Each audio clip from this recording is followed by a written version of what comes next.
There's a question, sir, about why is sex marriage? Why is sex marriage?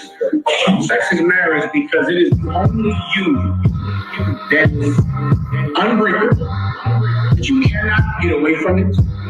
If you fall out of love with your woman, sex will still bind you to her for the rest of your life. If you are absolutely in love with your woman, sex will bind you to her for the rest of your life. Sex takes away any importance of your people. Why? Because when you have sex with her and you get her pregnant, she's in your life forever. Coming up, you know the attitude. We ain't give a fuck. Nigga, fuck 12. Ain't you the cuz? Shorty dropped out of school now. Really he the plug. Niggas don't cash hands, but you can hold the slug. Can't wait to push a nigga face back like a bug. And keep a tray 8. And baby, it's a snub. 21 and a savage here and 42 thug. Really in the street, shorty wanna be a thug. He ain't want no pigeon. She ain't want no scrub. Just met and she fucking out the club. Ain't fucking with a rubber. Ain't afraid of no bug, but he gon' heal once then. Baby, that's a dub. Roll verse way that she wanna kill a cub. Fed up with men, shorty said she had enough. Got her heart broken, now she fucking with a stud. Now a whole generation growing up without love. Real nigga what? Nothing else can match the repercussions of sex. It's so hurtful. It's so hurtful to what? What believes in marriage is what? A marriage license. A marriage license is that you go to the justice of the peace, you sign it, and then next week you sign a divorce agreement. It's the third dude she posts, she can't keep a man. She wanna give her son the world, but can't give him a dad. Nowadays, these women think they son ain't man. He'll get a woman like his mom soon as he get the chance. Since F&F became the trend, whoever make the most money, that's who wear the pants. Wear the tongue out on top of the car, shaking ass. Anybody with a bag, she gon' let him smash. It's the third man, she got her child calling dad. He think it's normal, he don't understand. It's like an episode of Maury Poe. In the future, don't fall victim to a Lori Hard. Become a man, you gon' see why your pops left. Because your mama was a monster like the Loch Ness. Yeah, now here he is, his mom only son. He the next generation growing up without love. What up? You give me two brothers, you give me one brother who has a marriage license with a woman. Then give me another brother who has a baby with a woman and no marriage license. Which one is more tied to that? Who gets to the question? You want to give it a shot? Bring it up. He's the one that is tied to her forever. He's the one that's going to go to jail when he doesn't pay his child support.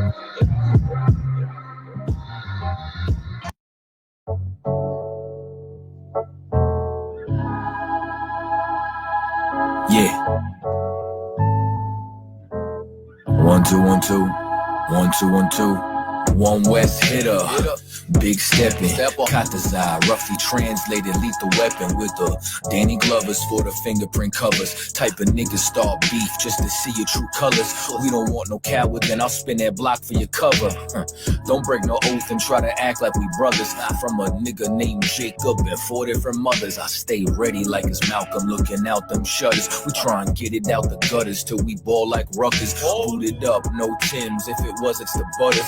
Ain't no hole in his blood and his heart don't flutter. I pop some Castle Hill nigga, he ain't raised no runners. I don't run with 6'9" or gunners. Lay more pipe than plumbers, just some bad motherfuckers. Too long I've been slept on, boy, smoother than Teflon. Too dope to get stepped on. One West I rep on, no never getting crept on. Ain't fucking with a nigga, then you could get the F on. Baby said I'm handsome, gas at me like Chevron. I ain't take no losses, if I did I learned the lesson. I just keep it pushing, ain't waiting for you to catch on motion. Locomotion without the pills or the potion. Outspoken, man, this nigga is always causing commotion. Son of Joseph, just try and build us a Goshen. From here to Boston, a nigga is fucking awesome. A blessing if you caught and put that pussy in the coffin. If it ain't UPK, you niggas ain't important. Started living life as soon as I took my portion. Type of smoke we pull up and these niggas started coughing. Choke artists, swallowing, wallowing. Xanax and a Klonopin. Sensitive ass niggas be crying over ad hominems on 4 in the grave. None of these niggas brave, none of these Christians saved. All of you niggas gay.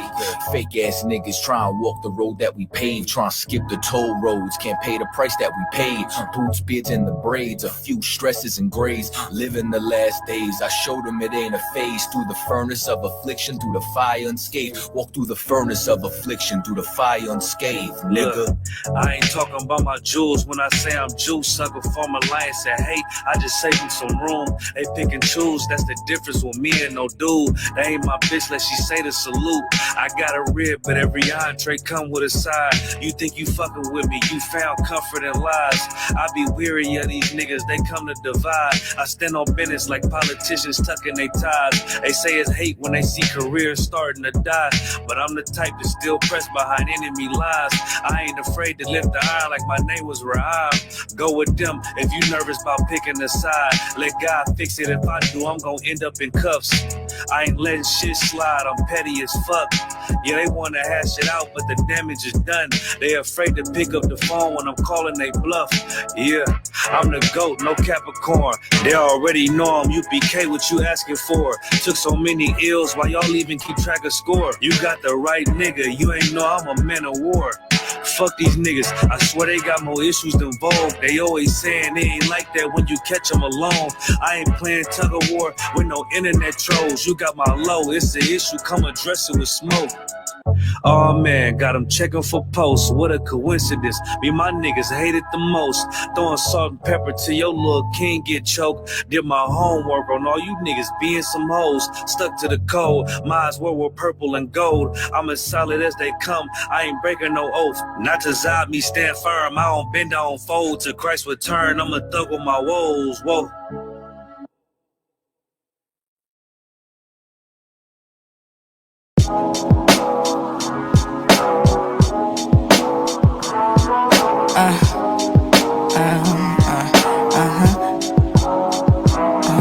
When my back's against the wall, I could still feel like 20 feet tall. I could still be the person you can call, even when my very world is falling apart, but you don't get it though. I'm not like every woman that you've seen. I don't be tripping when they tell me that I'm just like all these other women. I don't blame you. If I was them, I would've did the same too, but I'm not them, and I got sense enough to see the angles. I was raised by my daddy, who was raised by a player, a good black woman that's surrounded by Jewish neighbors and Italians in Brooklyn who ain't like the way he lived and grew up doing something better. Worked hard to get the cheddar. Fast forward, he had a daughter that could flow so poetic and identifies as a Jew, but ain't against no Semitics. The shit is in me, it ain't on me, son. It's just my genetics. The way I'm eating these beats, you would've thought it was breakfast. But back to the message, cause they know I'ma keep a nigga secrets. First things first, if I see it, then I ain't seen it. Secondly, if you preying, I'ma peep it. In tertiary, I'm a mercenary and freedom's on my receipt. So if you thinking shit like I won't fight for what I believe in while I'm doing the work of God, I'm pissing off all my demons that these niggas pledge their allegiance to, committing the treason. Cause I know the earth was the Lord's before a heathen was breathing, and my blessings come by the legions.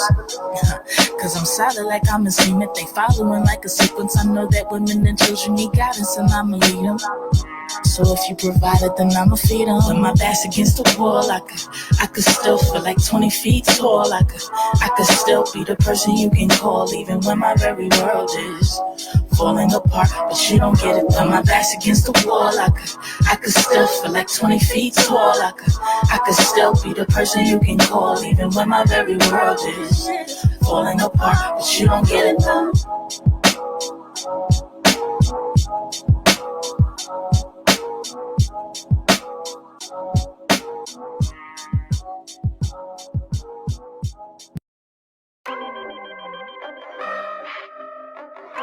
I know too.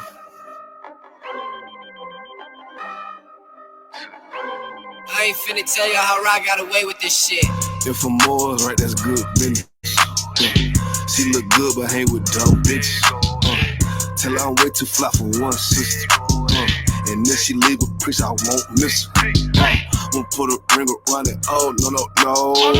Bitches for the street like basketball goals. I always knew she'd let that lane hit her. Won't get a sip from me, I ain't simple. Bitch, now I ain't gon' work it out. I ain't regular out. No, I ain't gon' work it out. I ain't regular out. You a civilian out. Nah, failure out. I ain't gon' work it out. Cause I ain't regular out. I regular out.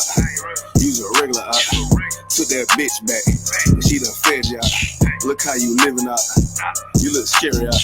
Can't fuck that bitch right. Cause she be getting nailed out. You won't forgive her, ain't it? You wanna love it, don't you? Just know that love ain't for you. It's for the world, homie. I got some real homies. We don't pretend, homie. ISUPK, 1 West, we kicking field goals. Let that bitch lead, ho. She got them D's, though. With a little stinking ass pussy, she be going beast mode. She HIV, ho. You dirty ass skeet, ho. Don't get that shit up out your chest, bitch. Say what you gonna do now, what you gonna say now, what you gonna do to me? It is UPK, I'm shot too deep, bitch, better Google me. I put these girls all in my training camp like I relieve. I say what I do, not do what I say, bitch, what the fuck you mean? If for more, right, that's good business. She look good, but hang with dumb bitches. Tell her I'm way too fly for one sister. And then she leave me, preach, I won't miss her. Won't put a ring around it. Oh, no. Bitches for the street like basketball goes. I always knew she'd let that lane hit her. Won't get a cent from me, I ain't simple. Bitch, now I ain't gonna work it out. I ain't regular out. No, I ain't gonna work it out. I ain't regular out. You civilian out. Nah, failure out. I ain't gonna work it out. Cause I ain't regular out. I get paper, bro. Got my standards up. You a munchkin out. Catching these out. Check my favorite out. I'm a player out. These niggas top block. Taking lead out. You shouldn't be worried about these broke ass bitches. And don't compare yourself to simp ass niggas. Had to shine a lot of these desperate ass women. Cause they be tripping hard, acting like they different. But a bit be basic, bit be horn and bit be naked, drinking. Faking, stankin', ashamed, dirty, my bit be faking. I don't get too fucks about you, I wouldn't have put no baby in you. Bit be saying they got that paper, look, that let me itch. Done caught the penalty, hit my energy, got me feeling me. Ice hitting on them, these diamond teeth that's into me. And I'm getting right and I'm stacking up and I'm getting to it. And these niggas hate but they can't touch cause I'm bulletproof. If for more, right, that's good business. She look good but hang with dumb bitches. Tell her I'm way too fly for one sister. And then she leave the preach, I won't miss her. Won't put a ring around it. Oh, no. Bitches for the street like basketball goes. I always knew she'd let that lane hit her. Won't get a cent from me, I ain't simple, bitch. Nah.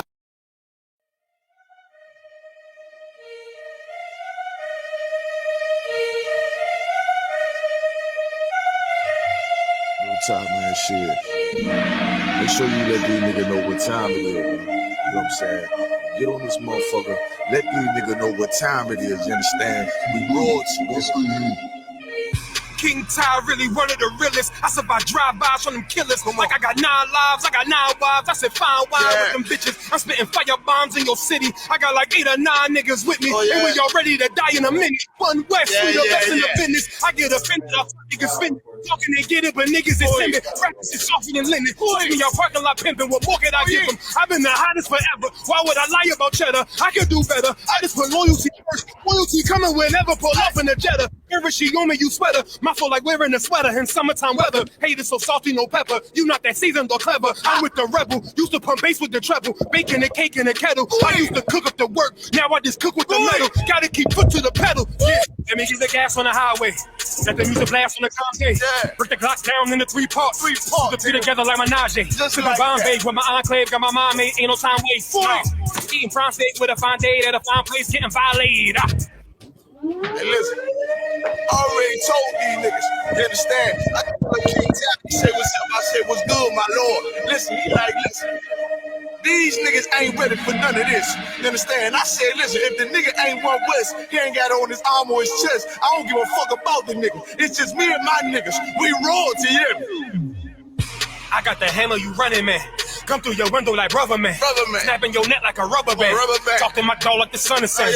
He told me murder you rappers. Uppercut sending you vertical actors. Y'all got me coming with verbal attackers. I might attack you type physical too. So y'all be rhyming the way y'all be shining. I'm blinding these rappers like Mr. McCool. These haters miserable, we indivisible. Look at these haters like they got no clue.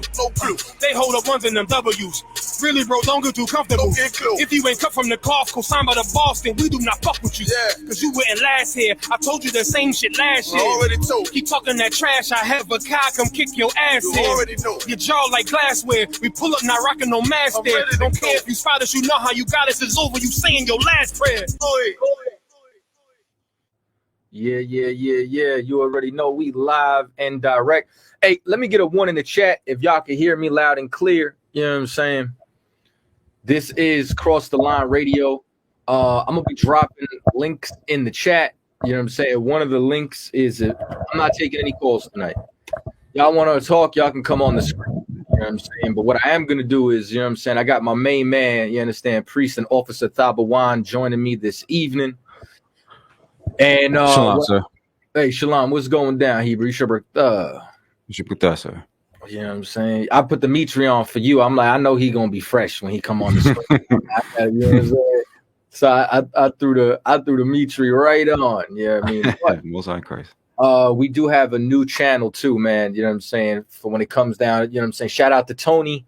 You know what I'm saying? Naha'ala, motivated always. Dashara, Nizam, you know what I'm saying? Appreciate everybody joining us this evening. So what I wanted to do is, man, you know what I'm saying? I've been getting a lot of requests about the 12 tribe, you know what I'm saying, breakdown. A lot of people wanted to see it clearer. So what I did was, instead of just cramming everything into just 3 hours, because I've had over 20 to 30 hours, you know what I'm saying, worth of material. I've tried to condense it and also extend it. So what I'm going to do is, Yawasop in the house. What I'm going to do is, we're going to break this up into a series. So the first thing that I want to do is, when it comes down to, is attack the arguments, which I don't find arguments against the 12 tribe chart. I find emotional rants. I find people who claim to have, you know what I'm saying, certain discrepancies, but really they never bring anything substantive to the table. You know what I'm saying? Like, as I be asking them, okay, well, what's wrong with it? Okay, replace it. Who are the tribes then? Oh, we don't know. You don't know. So if you don't know, how are you so sure that we don't know? Oh, okay. I don't really understand that. You really have no evidence to bring to the table. You know what I'm saying? So what I'm going to do is, I'm going to share my screen. I'm going to get straight into it. We got a lot of information. Like I said, if anybody actually does want to actually come in, I'm going to share the link one more time for the StreamYard. Y'all can actually come on screen. And let me just make sure that this right here, share screen, we're going to slide over here. Boom. Y'all should be able to see that. Yup. And it's working perfectly. So, you know what I'm saying? Shalom, once again, cry out and spare not podcast. You know what I'm saying? Big ups to everybody, you know what I'm saying, that's joined, not to Zagabar, you know what I'm saying? The water for the donation. You know what I'm saying? Big ups to everybody who donates. He said this is pay-per-view right here. You know what I'm saying? Somebody said I should put this on pay-per-view, but you know what I'm saying? Listen, man, freely you receive, freely you give. So what I want y'all to know is that when we talk about the 12 tribes sign, we're talking about what you see on the screen right now. We're talking about the identity of these tribes and these nations of people, which is really the nation of Israel. Our nation was split up into two nations and then eventually grew so big into several nations. But our King Yahushua, you understand, is trying to bring every single one of us back together. So we're talking about Judah, the so-called Negroes. Now, what you got to understand is we've been around since before black people in America were called so-called African Americans. You understand? Like, we've been around since before the internet. If there's anything that you can grasp and put inside, this ain't new. Some of y'all woke up a week ago, look at the 12 tribe sign and say, oh, that can't be right. You and all your years of experience and studies on this topic think that you know something. Okay. You understand? Benjamin, the so-called West Indies. So now we're talking about not only Jamaica, we're talking about Trinidad. You understand? We're talking about all the Caribbean islands with the exceptions of the other half of Hispaniola, Cuba, and what do you call it? And Puerto Rico. Levi, the so-called Haitians. Simeon, the so-called Dominicans. Zebulon, you understand, is so-called Guatemalans all the way on down to Panama. Ephraim, so-called Puerto Ricans. Manasseh, the so-called Cubans. Why are we saying so-called? You understand? You're saying there's nothing on screen. Let me know if y'all could see it. Look, I could see it clear as day. Hold on, let me double check on the YouTube link right quick. Let me see, just to make sure. Hold up. Let me see, Nah, brother, you might have to refresh your feed. If you're saying that there's nothing on the screen, I'm looking right at it on YouTube. You know what I'm saying? So now, and it says Reuben, the so-called Seminole Indians. And what I'm also going to do is I'm also going to later on show you the difference between the Seminole Indians and the Gadites, because people always ask that all the time. They're like, oh, I thought they're all North American Indians. What's the difference between them? Naphtali, Argentina to Chile. Asher, Colombia to Uruguay. And this is how I know that people really just resist the truth, because they say, where's Brazil? Well, if you were to go on a map, you would find Brazil in between Colombia to Uruguay. I don't know if y'all don't understand basic English, and I ain't trying to be too smart with y'all tonight, you understand? But the problem is, if you come up against this chart, which you're going to get into, we're going to get into tonight, what you're going to learn, you understand, is that really you're a white supremacist. Really, you're an antichrist. Really, you do not want God's chosen people to come back together. You understand? Because, and here's something else too. It says Colombia to Uruguay. It doesn't say Colombia and Uruguay. It says Colombia to Uruguay, meaning the expanse of that entire area. All right. And then Issachar, the so-called Mexicans. So we're going to prove all of this. Now it says, Shalom, sir. How would you, hold up, let me see what this brother's saying right now. He said, how would you do an accurate class on our people in the Eastern Hemisphere? You understand? Well, you would have to talk about what people are you speaking of specifically. You know what I'm saying? So what I would need you to get a little bit more specific than just the Eastern Hemisphere. Now, we're in the Western Hemisphere, and from us being in the Western Hemisphere, that's why you understand this is not only predicated to where the bulk of the tribes are, but where the majority of our captivity took place. And we are in the Western Hemisphere. So now, with that being said, let me come back up here. Boom. So, Thabwan, are you able to see these clear? Kind of what kind, sir? Okay, Most High in Christ. You know what I'm saying? So if you could be so kind, you know what I'm saying, to just read the first two scriptures up there. Kind of what kind, sir? Deuteronomy 28:15.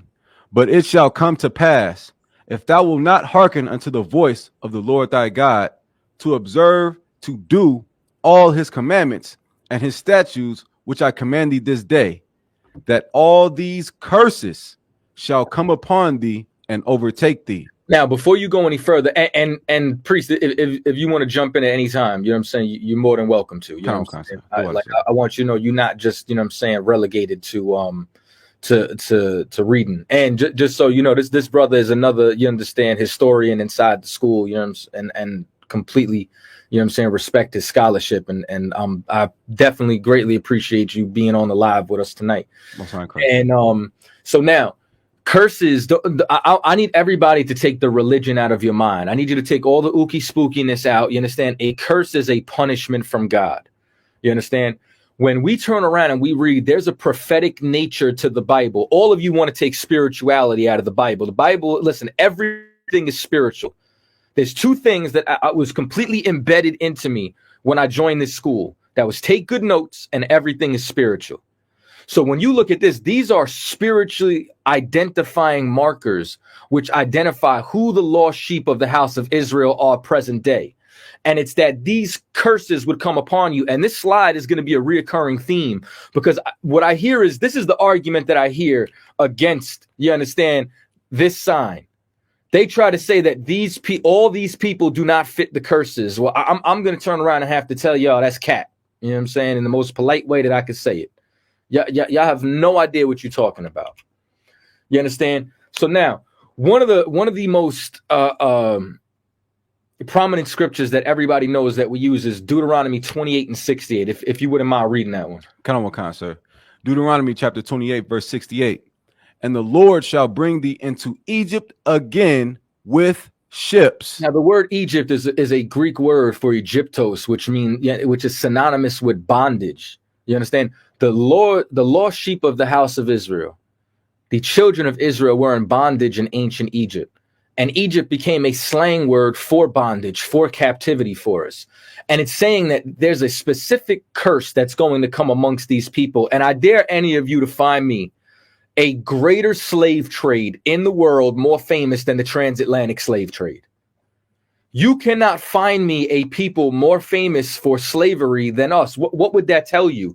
This is a sign from God to let you know who you are. This is letting you know that, like, you can't go over to the state of Israel right now and find where those people prophetically or historically were ever put on ships and brought into captivity. That's right. It won't happen. You know what I'm saying? So if you believe in the Bible and you believe in prophecy, if I ask a Christian, is there any prophecy that won't come true? They're going to say every prophecy comes true.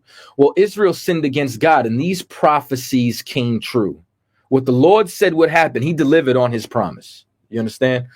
The brother Shaila L says, Salaki, sir, if I may, any part of this breakdown refute or confirm the Bering Strait migration theory. I'm not going to get into the Bering Strait tonight. I do get into the Bering Strait. I wrote called We Came from the East. This will destroy anybody on the Bering Strait. I promise you. You understand? Like, them books is really for battling. They're not even, they're to go to camp with and destroy somebody and just light somebody up. I promise you. But outside of that, you know what I'm saying? Just had to get a shameless plug in there, like Cap with his oils. But later on, you know what I'm saying? We're going to be able to get there. I'm going to try to move through this, you know what I'm saying? But I want y'all to check this out. Could you finish the scripture, Baba Kashah? Kind, sir.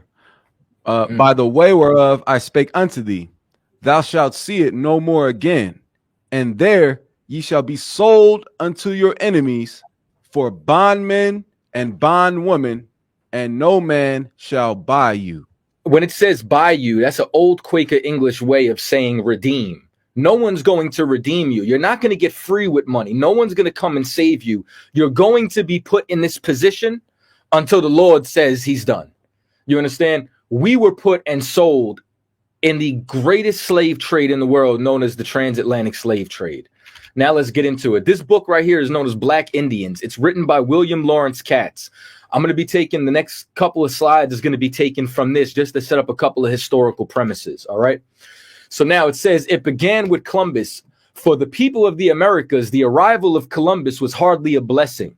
See, this is how diabolical that America is. They name cities after him. Right. Give him statues. Give him a holiday. When really this man was a pirate. He was a slave trader. He raped, pillaged, and plundered. It was not a blessing when he arrived in the Americas. And this is what blows my mind is there's so much misinformation when it comes down to this that I'm going to have to show you how much gets conflated, and I'm going to show you the source of where these lies come from. Because when we're kids, they teach us that, you know, the Nina, the Pinta, the Santa Maria, Columbus sailed the ocean blue in 1492, and he discovered America. How did you discover America when there's pyramids here that you can't build? Right. How do you discover America when you got ziggurats bigger than anything you could find in ancient Egypt, and y'all entire law of dynamics and architecture, you can't figure out how to build these colossal structures, and you're going to say you discovered this? How did you discover a place with thriving civilizations? But it says it was hardly a blessing. On his first day, October 12th, 1492, the explorer wrote in his diary, I took some of the natives by force. You understand why? Because we were taken into captivity from this nation. He later found the original inhabitants to be traceable, peaceable, and concluded there is not in the world a better nation. And this is why the scripture says he put forth his hands against those who were at peace with him. Meaning he finds these people and finds they're at peace with him. He comes to the shore, sees a stranger, and they're charitable. They give him gifts. They try to be at peace with him. And his response as a European was to say that the Indians must be made to work and adopt our ways. This is called slavery and colonization. This is what you see Columbus open the door to. The transatlantic slave trade did not start in Africa. The slave trade started in the Caribbean with the Taino Indians, the people that were all throughout the Bahamas, Puerto Rico, all throughout the Caribbean. The people that you would call so-called Puerto Ricans today, Taino Indians, all right? Now, once again, we're not talking about the Spaniards who descend. We're talking about the natives and the indigenous. Don't be simple. This is the problem. Like, y'all jump to conclusions and assume instead of asking questions. And it's okay if you want to know. It's okay if you want to understand. This is what you need to understand. That when you go to the island, let's just use Puerto Rico for an example. You're going to have people there who are Judites who were brought there on the slave trade and stayed. You're going to have people there who are Tainos, who are the indigenous population of Puerto Rico. And you're going to have people who are a part of the conquistadors or the Spaniards or the Portuguese or the French, all of which, you understand, even some of the Brits who came throughout the Caribbean and then made these different ports their home. And it says, Columbus had opened the Americas to European penetration, also began the transatlantic slave trade. He started by shipping 10 chained Arawak men and women to Seville, Spain. In 1498, he wrote enthusiastically to King Ferdinand and Queen Isabella about the business possibilities, meaning the transatlantic slave trade, chattel slavery started with the Arawak and Taino Indians in the Caribbean.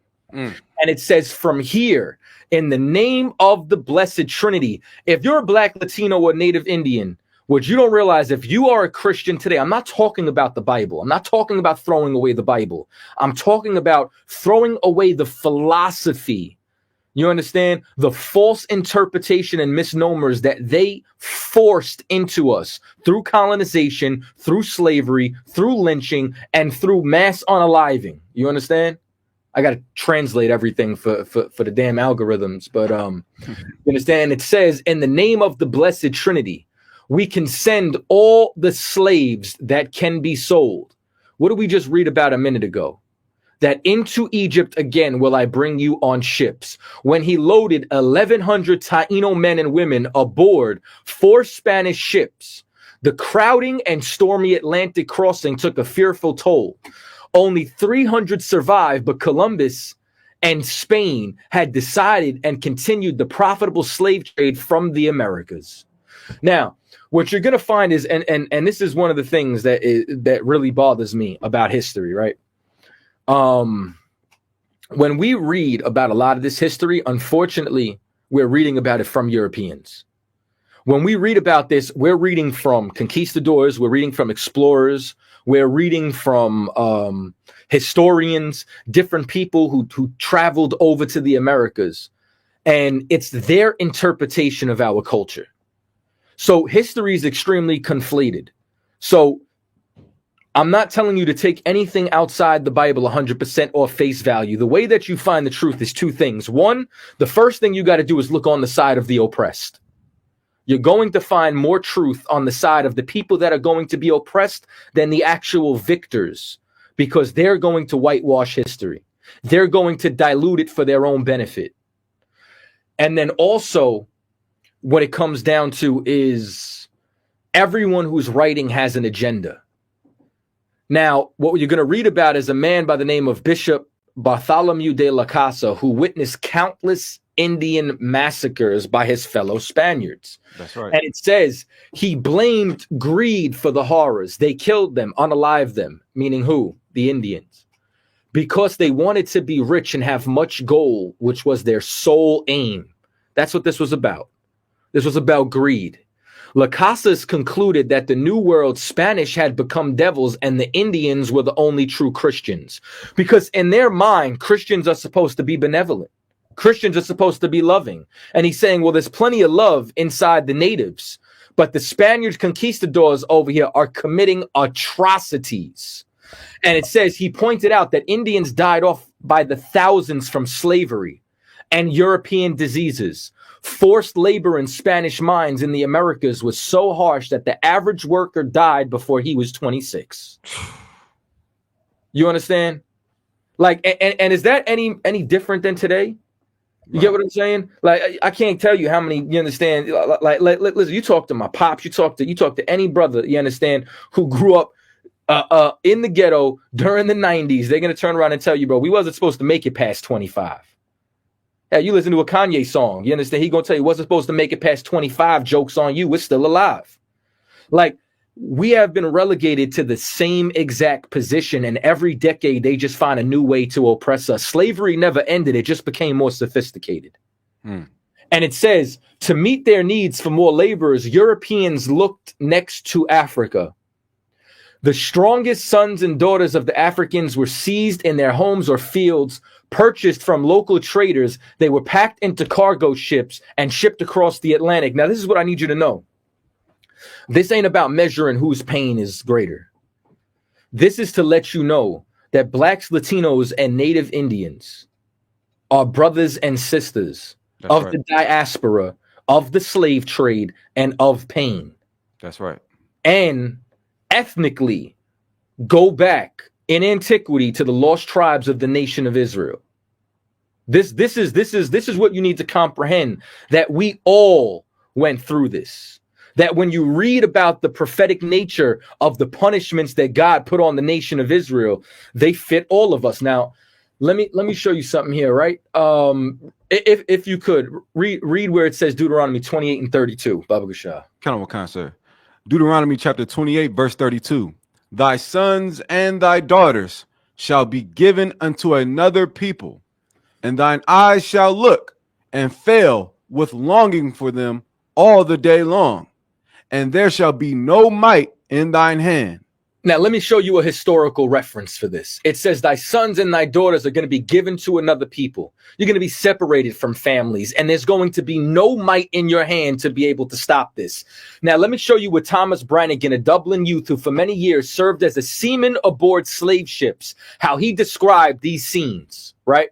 And it says, children are torn from their distracted parents, parents from their screaming children, wives from their frantic husbands, husbands from their violated wives. That's in the curses as well. Brothers from their loving sisters, sisters from their brothers. See them collected in flocks and like a herd of swine driven to the ships. They cry, they struggle, they resist, but all in vain. No eye pities, no hand helps. Read 32 again for me, Baba Kasha. Thy sons and thy daughters shall be given unto another people, and thine eyes shall look and fail with longing for them all the day long, and there shall be no might in thine hand. Families being torn from each other, no eye pities, no hand helps. Now you're going to turn around and tell me that we're not the lost sheep of the house of Israel? Let's keep going. To the brother's question, yeah, all this is still in Black Indians. If I could also instill this in y'all, when you turn around and you read a book off the list, don't just look for someone else's highlights. Read it yourself. Read the book for yourself. Right. All right. And it says both Africans. Now, in this book, he's calling our people Africans, but this would be the so-called Judites, the Levites, you understand, the Benjamites. You understand? And Native Americans found and shared a belief in economic cooperation rather than competition and rivalry. Why is this so important? Because before we were divided and conquered, we were trying to deal with each other peaceably. You understand? And I'm going to continue to break this down and show you that if you are a so-called African American and you can't stand Latino, or if you are a so-called Latino and you can't stand quote unquote African Americans, it's because of white supremacy. That's right. And if you're still letting that proliferate, you're a part of white supremacy. And it says, in the century following Columbus's landing, millions of Native Americans died from a combination of European disease, harsh treatment, and unaliving. Africans took their place in the mines, meaning what? We were in slavery and in captivity first. And then the position that we were doing, as our numbers started to dwindle, that's when they started going over into Africa. That's when they started to bring the Southern Kingdom over here. And that's how we all got reunited. Like what I need you to comprehend with everything that I'm going to break down tonight is that collectively we all went through the same things in captivity in America. We just went through them either in different decades, in different centuries, or from different nations. But all of us had gone through this. That's right. As we continue on. You know what? So just to drop down, it says these figures are even more striking within local areas. In 1519, when the Spanish arrived, Mexico had a population of 25 million Indians. By the end of the century, only 1 million were still alive. The invader calculated that more profit would be made if laborers were worked to death and then replaced. In their plans, pain and suffering did not count, and no cruelty was considered too excessive. That sound familiar? Kind. If you could, read verse 48. Kind. Deuteronomy chapter 28, verse 48. Therefore shalt thou serve thine enemies, which the Lord shall send against thee, in hunger and in thirst and in nakedness and in want of all things, and he shall put a yoke of iron upon thy neck until he have destroyed thee. And that's what you're going to continue reading. I'm going to keep bringing up these slides. I'm going to keep bringing up these scriptures, and I'm going to keep showing you over and over again that all of us experience this in Mexico, North, Central, South America, and the Caribbean. And it says, matter of fact, read 49 for me as well. Kind. Verse 49, the Lord shall bring a nation against thee from far, from the end of the earth, as swift as the eagle flieth. Now, you know why it says as swift as the eagle flieth? Because that has been the symbol of every single European nation from the Greco-Roman Empire all the way up to present-day America. Go ahead. That's right. Kind. As swift as the eagle flieth, a nation whose tongue thou shalt not understand. And that's why they converted us to speak in Spanish. If you're so-called Mexican, if you're from Honduras, if you're from Brazil and you speak Portuguese, we speak Spanish, we speak Creole, we speak all these languages because of our oppressor. And the reason that it's saying that, like, a nation of fierce countenance, because look how they act. It says no cruelty, pain, suffering did not count, and none of it was considered too excessive.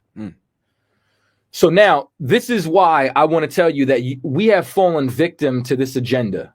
If y'all out here talking about Negroes only, which this is what y'all don't get. The ISUPK is Negro only because Mexicans are Negroes. Right. Because Puerto Ricans are Negroes. That's right. Because Gadites are Negroes. Right. All of those different all of those different titles all came out later inside slavery, and I'm going to show you this.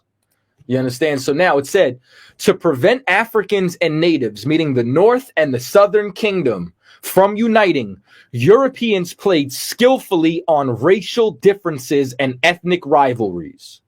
They kept the pot of animosity boiling, and they still do this to this day. Whites turned Indians into slave hunters and slave owners. So when you turn around and you say, oh, the Indians own slaves, that was to divide us. Right. That wasn't because that's something that we chose. That's something that they worked out. This was their plan. And it said, and Africans into Indian fighters. Light-skinned Africans were pit against dark-skinned, free against enslaved, black Indians against pure Africans or pure Indians. When no matter what, it didn't matter. They were all supposed to be slaves for them. Right. And it says, those who have put history into books have emphasized the difference between Africans and Native Americans. For example, they have stressed that the Europeans encountered Indians as distinct individuals and members of proud nations, and Africans as nameless slaves. Little mention is made about the enslavement of Native Americans. This is why we don't know this history. And nothing is said about the cultural similarities between the two dark people. Which I'm going to show you the cultural similarities inside of this lecture. I'm going to show you that we are the same people, cousins of the same nation, and brothers of the same pain. And it says, In 1984, the scholar Theda Purdue said by emphasizing the actual exaggerated and imagined differences between Africans and Indians, whites successfully masked the cultural similarities of the two races as well as their mutual exploitation by whites. Because they knew we were the same people, and they knew that united we could be strong against them. So if you're somebody who's trying to divide black and brown, you're a white supremacist. That's right. As we continue on. And it says, to disrupt their racial alliance, U.S. officials promoted slavery. Now, I'm going to be jumping through different periods of time at different, you understand, variations of this breakdown. Because what I want you to see is that they did this in Mexico. They did this in the Caribbean, and they did this in North America. And it says, of the 5 nations, only the Seminoles rejected the kind of slavery the United States wanted. Wealthy Creeks who owned their riches to slave labor were sent to persuade Seminole chiefs to become slave masters, all at the hands of the puppet master. All at the hands and the agenda of the Europeans who were trying to get us to enslave each other. Free Seminole men, women, and children were carried off or sold into southern slave markets. This was their doing. So now, I'm just going to keep messing with this cat and keep putting him in timeout. Hold on. So now, this is what else I want you to know. It said, in the real wilderness, 2 dark people met and often united. Why is it saying 2 dark people? You understand? Because what they're trying to let you know, because y'all get caught up on colorism, but it's trying to let you know that this was black and brown uniting. And it said they were not driven together by any special affinity based on similar skin color, because free men don't think about skin color. Their meetings were unwittingly arranged by their enemies, the Europeans who exploited both, meaning we realized we had a common enemy. And this is why they wanted to divide us against each other. And every time that we would come up against them, they would try to conceal it and snuff it out. It said in 1774, a patriot, James Madison, this is a founding father, wrote about slave revolt. It is prudent such attempts should be concealed. This is what they don't want you to do. This is why they give you the Martin Luther Kings and the Squantos. They give you the people that kissed the white man's ass, our oppressors behind. That's what they do. And they conceal the people who rose up and revolted. And it says that they were far outnumbered their women and sought Indian wives. I think I might have put the wrong joint in together, but I will do. As early as 1523, Hernando Cortez was given a royal order to keep Indians in their village apart from Africans at all cost. Meaning, Ferdinand and Isabella, a royal order means that it came from the throne. The throne, since as early as 1523 in the 16th century, they were given royal decrees to keep us separated. Y'all are just proliferating this. You understand? Like when you turn around and you try to deny a so-called Hispanic as your brother, or when you're a Hispanic who tries to say, me no black, when you Dominican and you as dark as Captain Mashak, and you say, me no black. Crazy. This is why. You understand? It's because of Cortez, because your last name wasn't Cortez. You understand? Your surname was Yasharala. That was your surname. That's who we descended from. And it said, one royal order forbade trade, commerce, or communication between the two people of color. They were forbidden to sell chickens, fruit, and vegetables, and both defied the law. So when we defied the law, they turned around, you understand, and now said, no, we have to get them to enslave each other. Now we have to get them to hate each other. Right. You understand? And that's what you see today. The only place you don't see that at is in the ISUPK. That's right. You understand? This is where you see our people, you understand, coming back together. So now, President of Mexico in 1615. Remember, I'm showing you that this is in every century. This was in the 1800s, the 1700s, the 1500s. Now we're in the 1600s. In 1650, King Philip II of Spain received a letter from his Mexican colony advising him that division of the races is an indispensable element in controlling his colonies. But the people of color had also learned the reverse was true, that their best road to success in resisting foreign domination was to unite. Y'all don't want to be free. What you better embed inside your soul is that there is not one tribe getting out of captivity. All 12 tribes are getting out of captivity. You understand? All of us together. This became clear during the crucial war for independence Mexico fought against Spain early in the 19th century, because they were trying to stop all of these insurrections.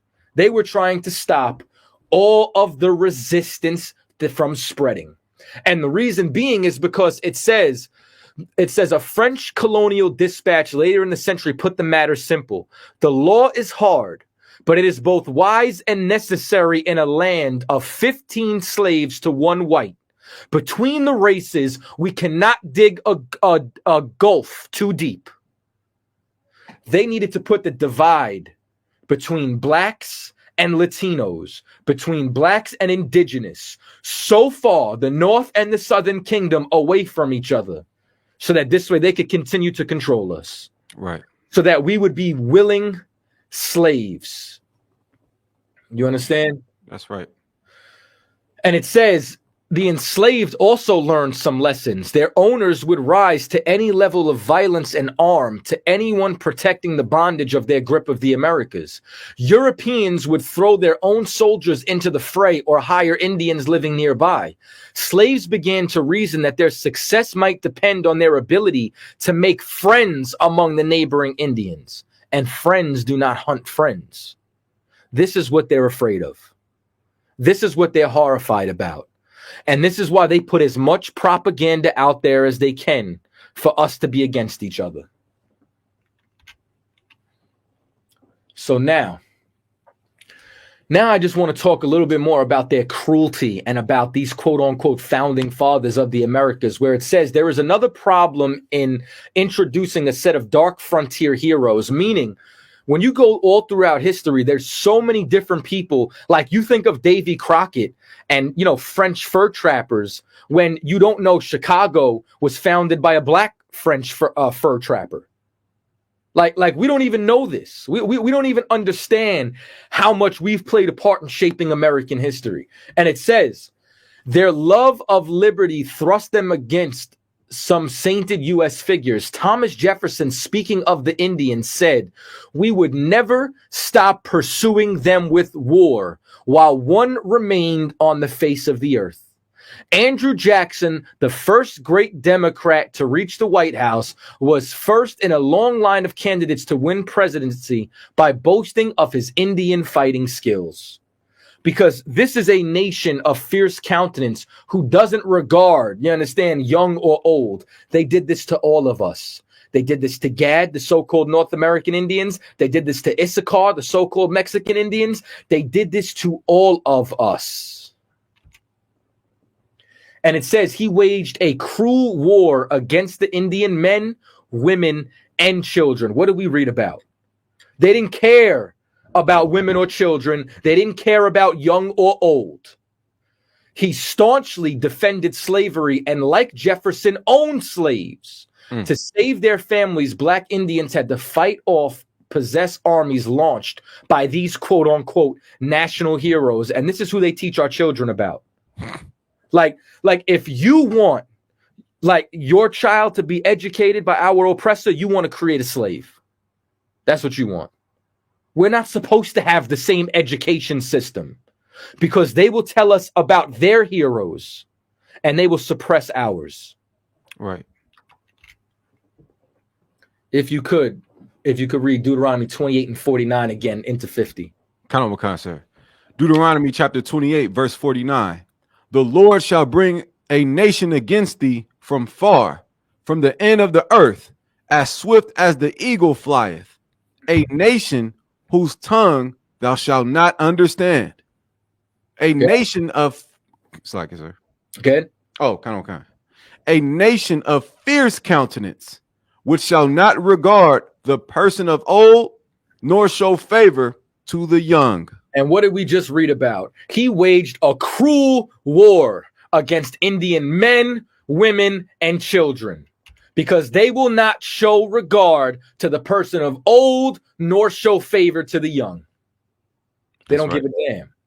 So now, you got anything you want to add? If I may, sir, I studied in history where, remember when Esau planted, basically they compromised Gad's blankets with smallpox. Right. How basically the Edomites told the Gadites that was from the blacks as a way to divide or to keep Gad or make Gad want to stay away from the blacks. Another way of trying to conspire and mischievously divide blacks and Hispanics and Native American Indians coming together. Because that's their entire goal and their entire agenda. Right. Is to continue to keep us, and this is a royal decree for them to do this. And that precedent has taken place every decade, every century since. Okay. This is what they do. So now, all of that was taken from William Lawrence Katz's The Black Indians, right? So now I want to get a little bit more into, so remember, we started this off by showing the transatlantic slave trade started in the Caribbean with the Tainos. Now I want to show you they went into Cuba, they went into the other islands, they illegally invaded Mexico, and I'm going to show you with this book right here, Lost Tribes and Promised Land. This is the next pages that we're going to be reading from. I don't know about the new joint. You know what I'm saying? If they took information out, this is like a first edition hardcover. When I first came into Truth, this is one of the first books they raised the price of. You know what I'm saying? Me personally, I paid like $30 for this book. Actually, it was supposed to be for $30. I paid $15. But this book at the time was $300 on Amazon. I don't know how much it is right now, but these books that I'm telling you, I would order them tonight if you could, because I guarantee you this gets out, price is getting raised on everything. That's right. So now, Bartholomew de la Casa, we read about him earlier. This is another person who's reading historical accounts about what he saw, the atrocities that was done from this fierce nation who destroys us at every turn. And it says, this is page 157. It says, it was customary among the Spaniards that one man chosen by the captain would take charge of distributing the food and other things given out by the Indians. Now, what did we read about earlier? In food, in clothing, and in want of all things would we have to go to our enemies for. And it says, and this was being done. The captains and the other soldiers on their horses of the Padre Las Casas watching the bread and the fish being handed out. Suddenly, one of the Spaniards drew his sword, saying that he saw the devil before him. Then 100 Spaniards all drew their swords and began to cut them down like sheep. Don't they call us the lost sheep? Aren't we sheep that's led to the slaughter? Doesn't it talk about how these nations devour us? Unaliving and disemboweling men, women, children, and old people, all of whom had been calmly sitting and watching the Spaniards and their horses in amazement. And a few moments, not a single one of them was still alive. And the Spaniard entered the large house of the village and likewise commenced to stab and to slash to death everyone they found inside, until there was a river of blood, as if a multitude of cows had been slaughtered.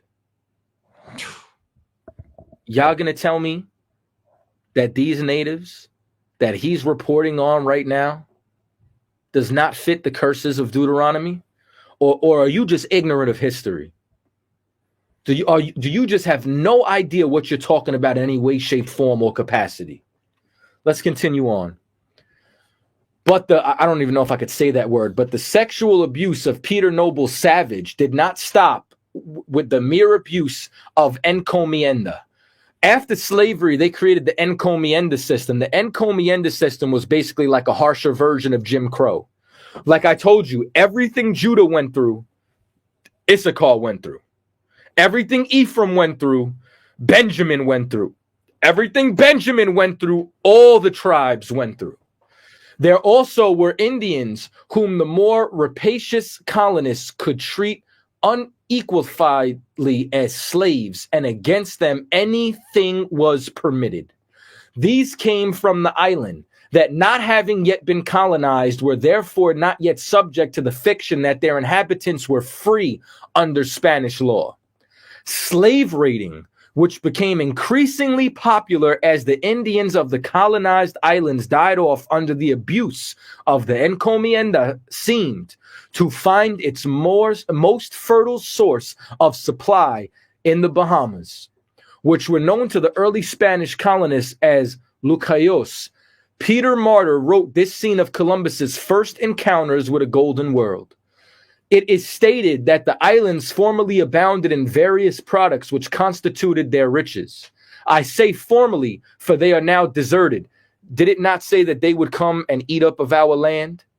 Did it not turn around and say that they would reap all of our land and we would reap nothing? That they would leave us wasted and desolate all throughout the curses? Right. You understand? Is this, matter of fact, grab that for me, man. Grab that for me in Deuteronomy, Baba Kashad. Let me know when you got it. I'm going to keep reading. And it says, the reason for this is that large numbers of wretched islanders were transported to the gold mines of Hispaniola. Meaning what? They were shipping us from island to island. And in Cuba, when the native inhabitants there were exterminated, exhausted by disease, famine, as well as by excessive labor. Don't tell me who the devil is in the earth. You understand? Like when the scriptures turn around and say, ask the birds and they shall tell you. Ask the earth and they shall tell you. 1,200,000 of them disappeared. You got the scripture? You talking about the one in Deuteronomy 28? Or which one? Yeah, Deuteronomy 28. I want to say it's got to be either verse 22 or 32 or 31, something along there. And it said most of them died like the natives of Cuba and Hispaniola before them, not many surviving the dreadful conditions of the slave ships onto which they were crammed unmercifully. I started this off with Deuteronomy 28. Now I've showed you the Tainos. I'm showing you the Arawaks. I'm showing you from Hispaniola to Cuba. I'm showing you all these tribes were crammed on slave ships unmercifully. Y'all ain't know this? If I may, sir, can you quote that one more time? The verse you wanted? The excerpt from it? I can't.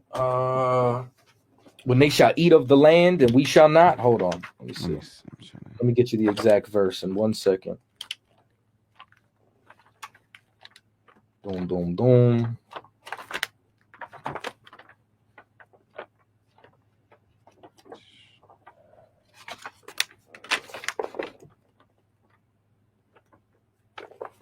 I should have put it in there earlier, but it's not Deuteronomy 22. Let me see something. You know what? Give me Leviticus 26 and 17. Kind. Is it 33? I think it's read 33 for me. Kind. Deuteronomy 28:33. The fruit of thy land and all thy labors shall a nation which thou knowest not eat up. You understand? That's it right there. And this is why I said it is stated these islands formerly abounded in various products which constituted their riches. I say formerly, for they are now deserted. Why are they deserted? Because they came and they raped, pillaged, and plundered the land, that there was nothing left, that we couldn't enjoy the riches of the fruit of the land anymore. Once again, there's not a curse inside of Deuteronomy or Leviticus, the 26th chapter. You understand that you can't find amongst our people. That's right. And it says, a ship could have easily sailed from Lucayos to Hispaniola without compass or chart, guiding itself solely by the trail of unalive Indians which had been thrown from the ships. It's just a trail of bodies. It was a trail of bodies from island to island. This is how bad they were massacring us. And it says, yet amidst all these marvels and fertility, there is one point which causes me small satisfaction. These simple naked natives were little accustomed to labor, and the immense fatigues they now suffer, laboring in the mines, is killing them in great number and reducing them to such a state of despair that many kill themselves or refuse to procreate their kind. It is alleged that the pregnant women take drugs to produce abortion, knowing that the children they bear will become slaves of the Christians. If you are a Black, Latino, or Native Indian who's a Christian today, you should be ashamed of yourself. Although a royal decree has declared all the islanders to be free, they are forced to work more than is fit for free men. The number of these unfortunate people diminishes in extraordinary fashion. Many people claim they formerly numbered more than 12 million. How many there are today, I will not venture to say so much. I am horrified. And y'all want to complain about the Holocaust. This is the Holocaust. This is the real Holocaust. That's right. You want to say something? Nah, sir. I had that in Leviticus 26 and 17. Hold okay, it. Okay. We'll grab it later because Deuteronomy sufficed. Okay. And it says, now, it wasn't only the Spanish, it wasn't only the Portuguese, it wasn't only the British. This is a subject that has much been romanticized about. And at the outset, it would be sultry to remember that the French unalived Indians too, and that above all, they would surely have unalived many more had they come to America in numbers as great as those which the Spaniards and Englishmen came. It's all of these nations, man. It ain't just one of them. You get what I'm saying? So now, this is still Lost Tribes and Promised Land. We're on page 130 now. And it says, things were changing rapidly by now. However, among the peaceable men from the sea, as among the warlike ones, a company of Dominican missionaries reached Hispaniola in 1510, and shocked by the abuses that they saw being committed against the Indian population, immediately began waging a campaign to prevent them on the island through their correspondence back in Spain. Among some ecclesiastics, apologists for the excess of the colonists, a philosophical argument began gaining currency. Purportedly based on Aristotle, it claimed that the Indians were a people eligible for slavery because they were not fully endowed with rational faculties. Meaning, this is why they paint us as naked. This is why they paint us as being uncultured or savages, because they start making this argument so they have the right to enslave us, because in their mind, they're civilizing us by making us Christian. And this continues on. And these reports go back and forth between there and Spain. Now, let me show you more about how they converted us. This is if you are Puerto Rican, if you're from Cuba, if you are Black, Latino, or Native Indian, let me show you how your forefathers became Christian. You understand? It says after Hatui was tied to the stake. You understand? This was a Cuban cacique, which was a chief. A Franciscan friar, one of the holy men who were there, began telling him about God and our faith, about which he had never heard anything before, and about a few things that it might suffice for him to do in little time left to him by the executioners if he wanted to go to heaven, and where he would have glory and eternal peace instead of to hell, where he would suffer perpetual torments. Thinking about it in a moment, Hatui asked the friar if all Christians go to heaven. The friar said yes. The cacique replied without further hesitation that he would rather go to hell than have to be among such cruel people. This is the fame and honor that God and our faith have won by the mean of Christians who have gone to the Indies. You understand? And now we willingly serve Christianity. Why? Because the leaders got burned at the stake and asked if they would convert. You understand? Once again, find me a curse up here that we don't fit. Find me one of these that we haven't read about that hasn't come to life this entire time. Find me one. I bet you can. Mexican archaeologists identified the first Mayan slave ship to have ever been discovered. Let me ask you something, Tabawan. Where are the Mayans located? And the Mayans dominantly? Yeah. Central and South America? Central and South America, as well as Mexico, the Yucatan Peninsula. Right. You know who we say dwelt in the Mayan Empire? We say that Zebulon dwelt in the Mayan Empire. Right. You understand? You know who else interacted with the Mayan Empire? The Aztecs. Like, This is what you got to grasp. So far, I've showed you everyone in the Caribbean's gone into slavery on ships. Now I'm showing you the Central Americans and South Americans went into slavery on ships. And it says archaeologists in Mexico have confirmed that a shipwreck discovered off the coast of the Yucatan Peninsula once carried captured Mayans who were sold into slavery. It is the first Mayan slave ship ever to be discovered, according to Mexico's National Institute of Anthropology and History, which made the announcement Tuesday. Y'all ain't know nothing about this. You understand? Y'all ain't know a damn thing about this. Each slave was sold to middlemen for 25 pesos, and they resold them in Havana for as much as 160 pesos for men, 120 pesos for women. INAH archaeologist Helena Barbera McKinney says in a press release, the ship sunk on September 19th, 1861. You understand? While en route to Cuba, proving that slavery continued despite being abolished in Mexico in 1829. Never mind what they were doing in the 1500s, the 1600s, the 1700s. We're talking about this happening in the 19th century. Right. And a decree issued banning the forced extraction of Mayan people that same year.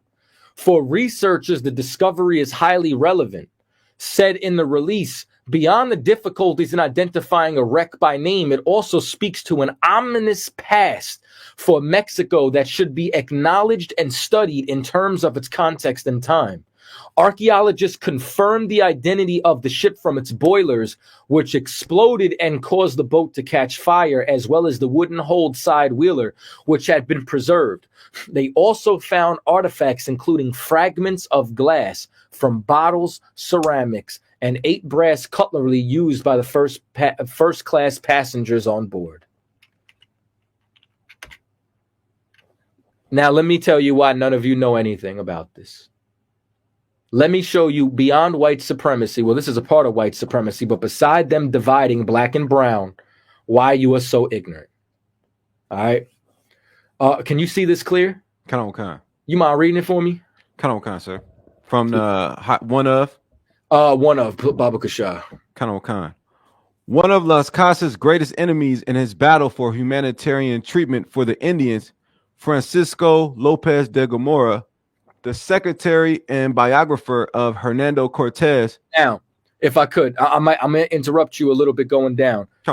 So you remember earlier how I said that they teach us lies like Christopher Columbus discovered America? Right. You know what's another lie? What do they, let me just see if you know this off the rip. What do they say that, so Cortez invaded the Yucatan Peninsula illegally. He meets Montezuma and the natives. What did they say that the natives believed about the Spanish? Do you know? That they were gods? Bullshit. Right. That's cap. That propaganda is just like the propaganda of Columbus discovering America. If I may, they said that that the armor was shining and that there was Quetzalcoatl coming back. And all that is lies. Right. And now what I'm going to show you is this guy Gomorrah, because of the power of slavery, because of them wanting to enslave the natives, this became one of the books that was the most widely published from the New World. So when people decided to use references according to the natives, they would go see Gomorrah. Now, La Casa, remember, La Casa was the one who said the Spanish are truly devils because of what they're doing to the Indians. La Casa was a quote-unquote humanitarian. He wasn't making money off the slave trade. Right. So he was speaking against it. And this is what he finds. Read on. Kind. In 1552, Lopez de Gomorra published his Historia General de las Indians at Zaragoza. The book consisted of two parts, a quote-unquote general history and a quote-unquote chronicle of New Spain. A chronicle of New Spain, meaning Mexico was New Spain. That's what they called Mexico when it landed there. Go ahead. Kind, which was essentially a biography of Cortez. 6 editions of the book appeared before 1554, but it ran into considerable difficulty. Now, let me show you the image that they tried painting of the natives. And this is where people get the majority of their information from an author that wrote things like this. Go ahead. Kind. The author despised the Indians and filled his volume with outrageous characterizations of them. So meaning, just like they do in the news today, you understand? They turn around and they say what? Mexicans are the #1 illegal immigrants when really it's East Indians. You understand? They turn around and they paint us as criminals. They put us in propaganda all throughout the news. Well, this was the news back then. It was this publication. And he despised the Indians and he outrageously characterized them. Go ahead. Kind. He stated that their principal god was the devil, that they engaged in public sexual intercourse like animals. This is why they believe we run around naked. This is why they believe we were doing all sorts of... This is why Mel Gibson's Apocalypto looked like this. Oh, my goodness.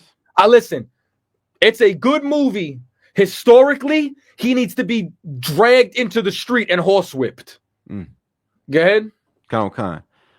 That they engaged in public sexual intercourse like animals and were, quote-unquote, the great sodomist. Good. That they were liars, ingrates, and the source of syphilis. And the source of syphilis. We're going to turn around and say that we all know that the Europeans brought syphilis to the New World. They're going to say they were the source of syphilis? Read on.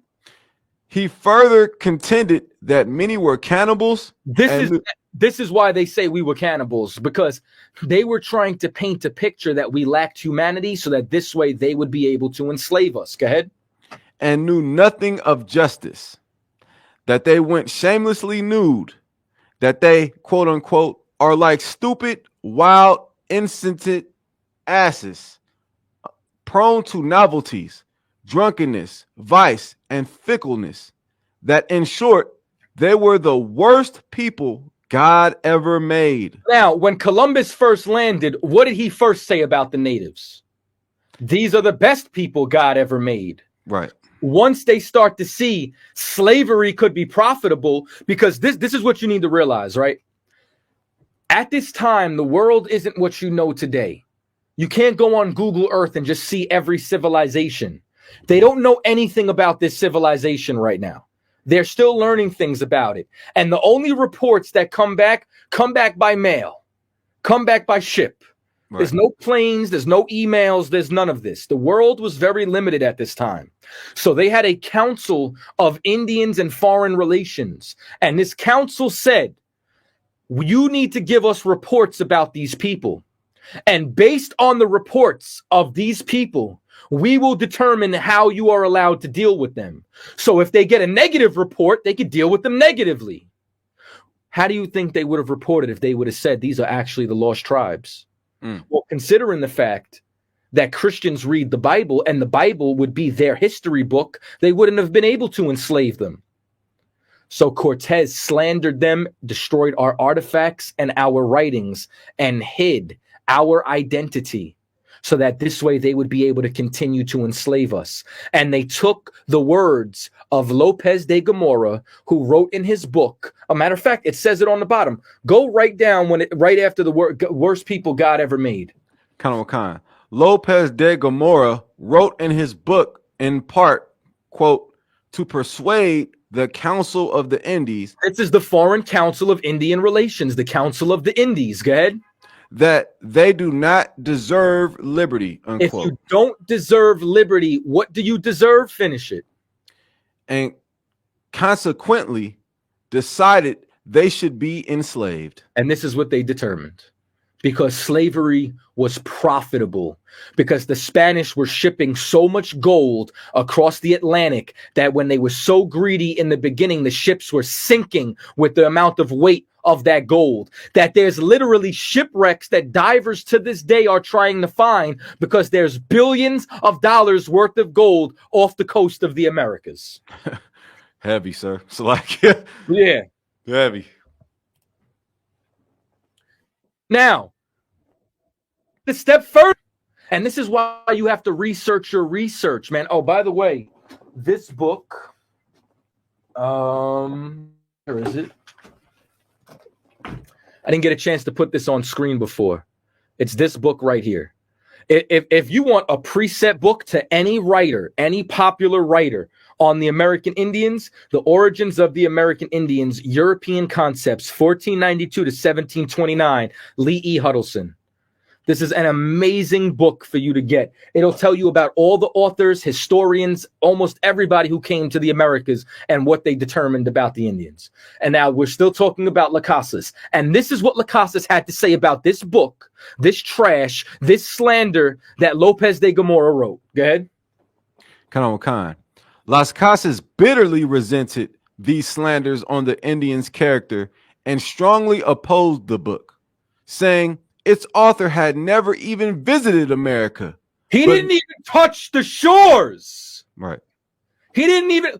Bartholomew de la Casa lived amongst the natives, lived amongst them, studied them, just like Diego Duran, just like a handful of these cats.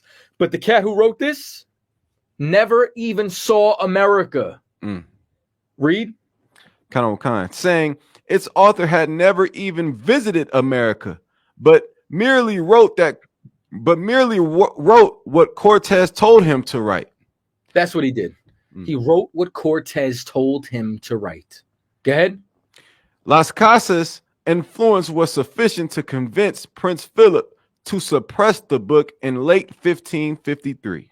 He attempted to get him to suppress this, and what you'll start to see is that over time, it started to resurface, and people would continue to listen to Gomorrah over anybody else. But you got to remember, this was only into 1553.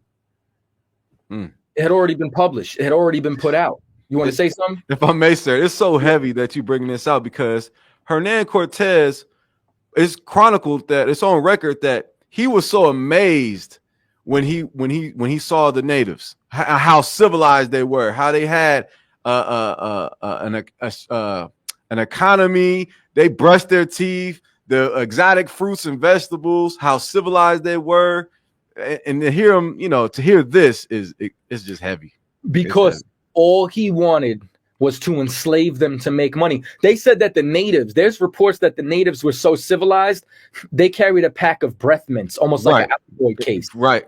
You know what I'm saying? Right. They had filtration systems that was thousands of years ahead of the Europeans. Do you know that in their canals, they had zeolite rocks that they put inside the ravines? And if you look up one of the most expensive filtration systems you could get today is zeolites. Zeolite is literally a volcanic rock that it'll reduce toxins, harsh metals, pollutants, and absorb it into itself to filter the water. Heavy. Like, they knew about this thousands of years ago. Right. And you're going to turn around and tell me that these people were uncivilized? Right. Come on, man. Right. That he also said it's in that book, American Holocaust, where Cortez was saying how amazed he was. He felt like he was in heaven. Crazy. You see what I'm saying? Kind of Like now, I just want y'all to know, right? I'm moving through this as fast as I can. We're about an hour and 11 minutes. You know what I'm saying? Like into this breakdown. This is how much information I've been sitting on.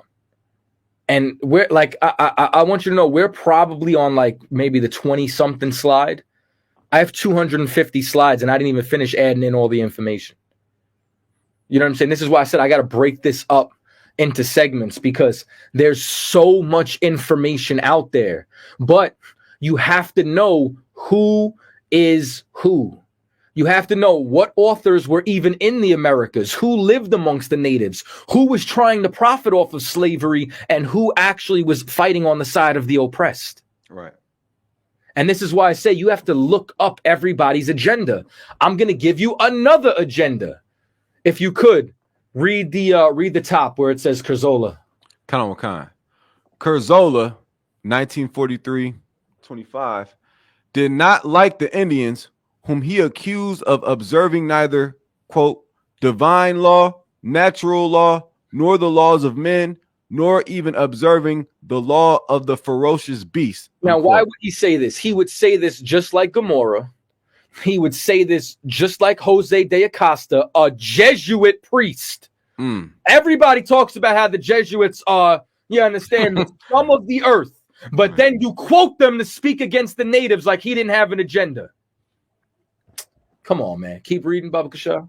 Khan. Therefore, it was just for Spain to wage war against the Indians, to return them to their rightful ruler, and to make Christians of them. So now, so what are we learning here right now? Anybody who hated the natives was because they wanted to enslave them.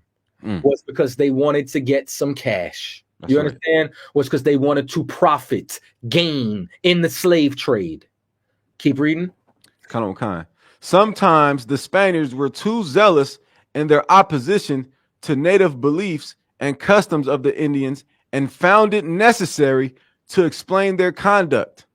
So now it says they were too opposed, and some people were sitting down and trying to understand them. Keep reading.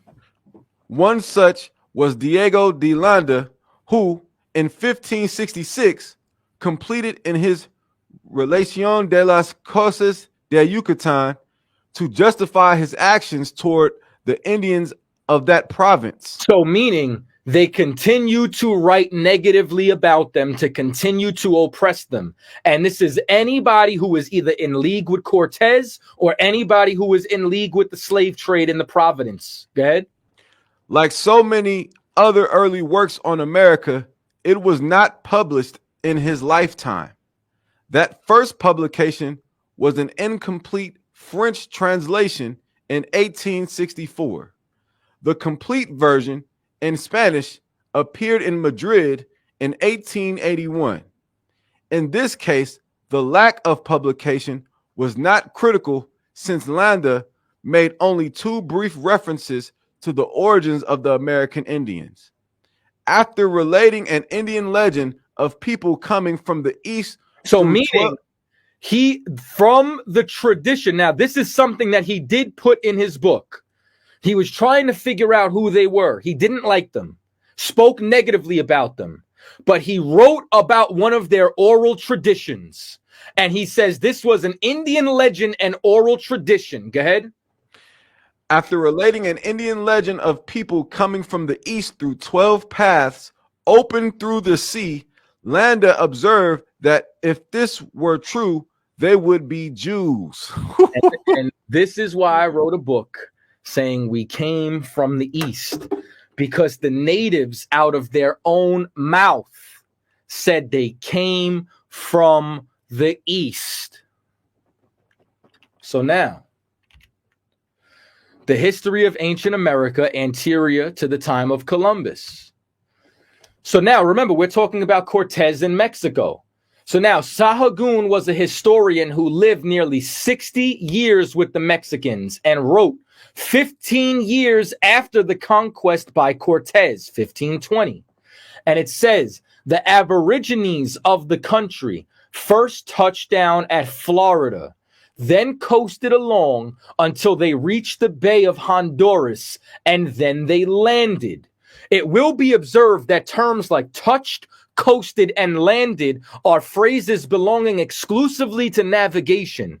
This confirms the reply of Montezuma, Right. that his ancestors originally came from the east, for by navigation only could they come from that quarter, and as a consequence they sailed towards the west and across the Atlantic Ocean. Out the mouth of Montezuma, the emperor of the empire, who met Cortez, this is what he told them about their people. Said, we crossed the Atlantic, we touched down in Florida, came down into Central America. And it says, and now it says, Cortez wished to sail around the Bay of Honduras, the point of Yucatan, and thence into the Gulf of Mexico, and inquired if there were descriptions of these coasts. Montezuma instantly presented to the Spaniard maps and charts of the entire coast. And from these, Cortez steered and sailed his perilous voyage around Honduras. And by the correctness of the charts, he accomplished his expedition in safety. Do y'all hear this? Now, I thought these people were uncivilized. Right. I thought they were clueless. I thought they were savages. You mean to tell me they have nautical maps? You mean to tell me they had cartographers amongst them who were able to accurately chart the entire coastline of the Americas? And here's another lie. They try to turn around and act like Israel hasn't had any maritime skills. Maritime skills meaning talking about sailing. You mean to tell me the Bible doesn't talk about King Solomon's navy? Right. You mean to tell me that the Bible doesn't talk about how he would send his ships out on year voyages, year and a half voyages? Right. No, they try to suppress this information because they do want us to know we crossed the Atlantic. There goes your Bering Strait. It's out the window. This is out the mouth of the natives themselves. This is their legends. This is their oral traditions. This is their history. Let's go a little further. Should we go into South America? How about the conquest of Peru? You understand, this book was published in the 1800s, all right? And it says and it's talking about the civilization of the Incas, all right? So this is literally going to talk about, you understand, the conquest all throughout South America and the different islands. And I'm going to jump through some of this history. If you could, right? Could you get me Deuteronomy 25 lined up? And then could you also line up Psalms 55 and 3? Okay. Yeah, we'll go there first. So I'm going to read this while you get those, all right? Okay. So it says, so now this was on an expedition as they're moving through and they're getting ready to conquer the natives inside of South America. And it says, at length they reached a thick settled hamlet, or rather town, in the province of Coque. The Spaniards rushed on the place, and the inhabitants, without offering resistance, fled in terror to the neighboring forest, leaving their effects of much greater value than had been anticipated in the hands of the invaders. We fell on them, sword in hand, says one of the conquerors with some of the naivety. For if we had advised the Indians of our approach, we should have never found there such store of gold and precious stones. The natives, however, according to another authority, stayed voluntarily, for as they had done no harm to the white men, they flattered themselves none would be offered to them, but that there would be only an interchange. They're going to find out how sadly mistaken that they actually were. And when you read this book, you're going to read how even when the Spanish don't pursue them, they would flee. They would run in fear, especially once their reputation started to spread throughout the different tribes and throughout this land. If you got Deuteronomy, if you could read Deuteronomy 28 and 25. Come on. Deuteronomy chapter 28, verse 25. The Lord shall cause thee to be smitten before thine enemies. Thou shalt go out one way against them and flee 7 ways before them, and shalt be removed into all the kingdoms of the earth. And that's exactly what happened to us, man. You understand? We've been conquered, removed into different kingdoms, and when they came through, we would flee.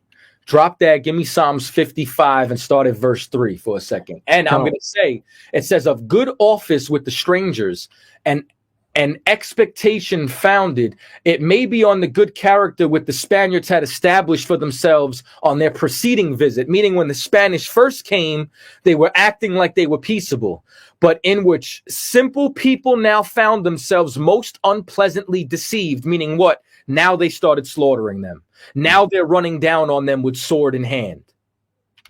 Read Psalms 55 and 3. Psalm chapter 55, verse 3. Because of the voice of the enemy, because of the oppression of the wicked, for they cast iniquity upon me, and in wrath they hate me. You understand? This is our enemies. They cast wrath upon us and they hate us. And let me tell you what else they do. Drop down to verse 20 and read into 21, Baba Kashah. Verse 20. He hath put forth his hands against such as be at peace with him. These people are peaceable. That's what it said when Columbus landed. It said, these are the most peaceable people on earth. Let's force them to work. Let's put them in slavery. Go ahead. The words of his mouth were smoother than butter. Because when they first came, they came in friendship. Now they find out that they've unpleasantly been deceived. Go ahead. He hath put forth, 21. The words of his mouth were smoother than butter, but war was in his heart. And that's what they do, man. They try to make war with us. Now let's talk about some of the wars that they made with us. Can you get me Deuteronomy 28 and 22? While you getting that, it says, to add to their distress, a strange epidemic broke out in the little army. It took the form of ulcers, or rather hideous warts of great size, which covered the body, and when lanced, it was in some case discharged. Such quantity of blood as proved fatal to the sufferer, several died of this frightful disorder, which was so sudden an attack, and attended with such prostration of strength, that those who lay down well at night were unable to lift their hands to their heads in the morning. The epidemic, which made its first appearance during this invasion and which did not long survive it, spread over the country, sparing neither native nor white man. It was one of those plagues from the vile wrath which the destroying angel, who following in the path of the conqueror, pours out on the devoted nations. Read Deuteronomy 28 and 22. Deuteronomy chapter 28, verse 22. The Lord shall smite thee with a consumption, and with a fever, and with an inflammation, and with an extreme burning, and with the sword, and with blasting, and with mildew, and they shall pursue thee until thou perish. You understand? Meaning, all of these different diseases that they brought, that they spread, that they came over all throughout the Americas, this is what they did, man. You understand? The Spanish rarely experienced on their march either resistance or annoyance from the inhabitants, who, instructed by the example of their chief, fled with their effects into the woods and neighboring mountains. What did we just read? That we would flee into 7 different directions, man. No one came out to welcome the strangers and offer their rights of hospitality as on their last visit to the land. For the white men were no longer regarded as good beings that had come down from heaven, but as ruthless destroyers who were invulnerable to the assault of the Indians, were borne along on the backs of fierce animals, swifter than the wind, with weapons in their hands that scattered fire and desolation as they went. Let's go back to Deuteronomy 48 and read into 51. Deuteronomy 28. does this not describe Deuteronomy perfectly? Like, how many times have we done this tonight? And we did this in the Caribbean, North America, Central America, and South America. Don't tell me we're not God's chosen people. That's right, sir. Go ahead. Deuteronomy 28 and 48. Therefore shalt thou serve thine enemies, which the Lord shall send against thee, in hunger, and in thirst, and in nakedness, and in want of all things. And he shall put a yoke of iron upon thy neck, until he have destroyed thee. Go ahead. The Lord shall bring a nation against thee from far, from the end of the earth, as swift as the eagle flieth. You don't see that it says, were born along the backs of a fierce animal, swifter than the wind, with weapons in their hands. Go ahead. Count on what kind. A nation whose tongue thou shalt not understand. A nation of fierce countenance, which shall not regard the person of the old, nor show favor to the young. So now, and it says, of the invaders which preceding them from every march. Now, let's continue to read about what they did, man. You understand? It says, the presence, matter of fact, hold where you're at. Get me Leviticus 26 and 17. Got it, sir. And it says, the presence of their detested rivals was by no means grateful.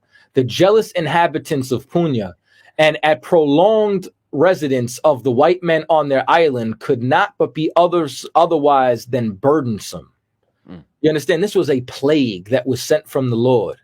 In their outward demeanor, they still maintain the same show of amity, but Pizarro's interpreters again put him on his guard against the proverbial perfidy of their host.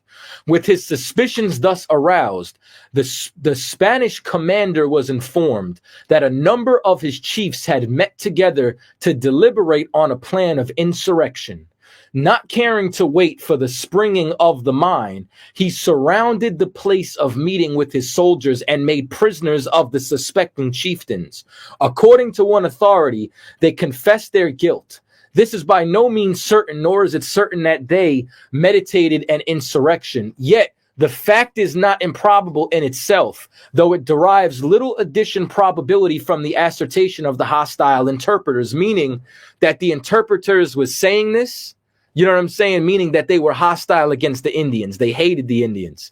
It is certain, however, that Pizarro was satisfied with the existence of a conspiracy, and without further hesitation, he abandoned his wretched prisoners, 10 or 12 in number, to tender mercies on their rivals of Tumbes, who instantly massacred them before their eyes.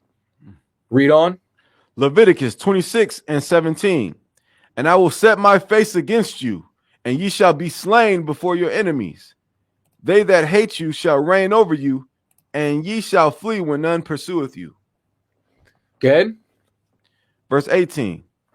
And if you will not, and if ye will not yet for all this hearken unto me, then I will punish you 7 times more for your sins. And this is what the Lord is explaining. You understand that we're being destroyed by the sword. We're being sent out and dispersed. You understand? From coastline to coastline. Why?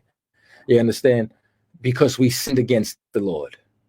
And it says, the hearts, if not the native again, meaning that they closed their hearts, exhausted by the fatigue of travel and disease, and grievously disappointed at the poverty of the land, which now offered no compensation for their toils, to the soldiers of Pizarro cursed the hour in which they had enlisted under his standard. Because what did we read earlier? The same thing that they did in the Caribbean, the same thing that they did all throughout. They destroyed our land that used to yield fruit. And they did this, and it says, under his standard, and the men of Nicaragua in particular say that the old chronicler, calling to mind their pleasant quarter in the luxurious land, sighed only to return to their Hamatian paradise. Meaning what? They destroyed the land. We couldn't eat of the fruit of it anymore. It became barren and desolate, man. Now, reading on a little more. This says that the blood stay pure. It says Negroes, according to her book in 2013, that the blood stay pure. The term origins that can be traced to medieval Italy, where it's classified of a skin color, not race. Additionally, Europeans often referred to indigenous populations of their communities as Negroes. The Portuguese colony of Brazil, Indians were called Negros de la Terra, meaning Negroes of the land. Mm. This is why I turned around and told you we're Negro only. Right. Because the Indians and the natives, you understand, are Negroes. This is what they were called. It wasn't about a racial distinction. Like, the problem is y'all got too much Johann Blumenbacher in y'all. The problem is, in y'all mind, this is what y'all think. Y'all think that everybody's broken down into Negroid, Mongoloid, and Caucasoid, when the first thing that was broken down was Shem, Ham, and Japhet. Those are the first three distinctions. Then from there, it breaks up into 17 different nations. The problem is, once again, white supremacy has polluted your minds. So now,